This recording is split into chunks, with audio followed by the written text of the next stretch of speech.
My family moved here in 1975. My grandparents were the first homeowners in this area. For Marcus Coleman, Black liberation and social justice is personal.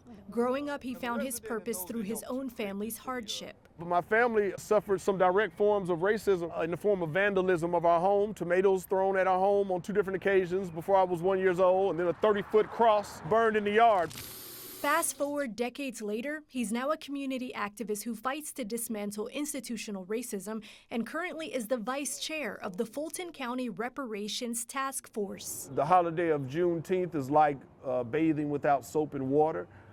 Until reparations for slavery is issued, it is impossible for a person like myself to joyously celebrate Juneteenth.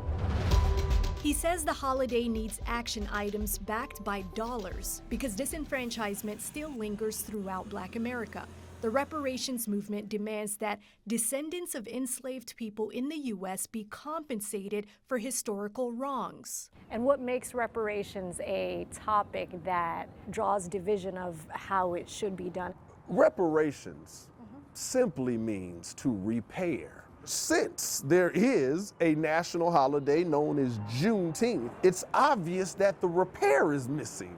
The term is not a new concept. After the Civil War, the federal government made an unfulfilled promise of 40 acres and a mule to former slaves. While Marcus Coleman works tirelessly to find solutions through the task force, support really is a verb. Dr. Lakeisha Hallman tackles economic liberation by working to close the racial wealth gap. Welcoming entrepreneurs from all over the country. She is the founder and CEO of the Village Market. The company gives Black entrepreneurs the tools they need to succeed as business owners. I've always just wanted to be positioned where I'm action-oriented. We also have the privilege of choices, access, and opportunity. That changes a family's life, that changes a trajectory, and also shifts a generation. She says her mission is to repair and restore the pain points caused by systemic racism.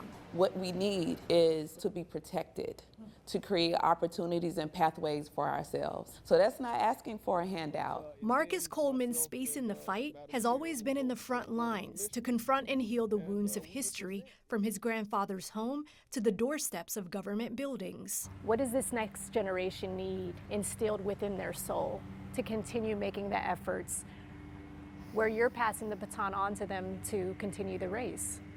This next generation is our most fearless generation. Okay.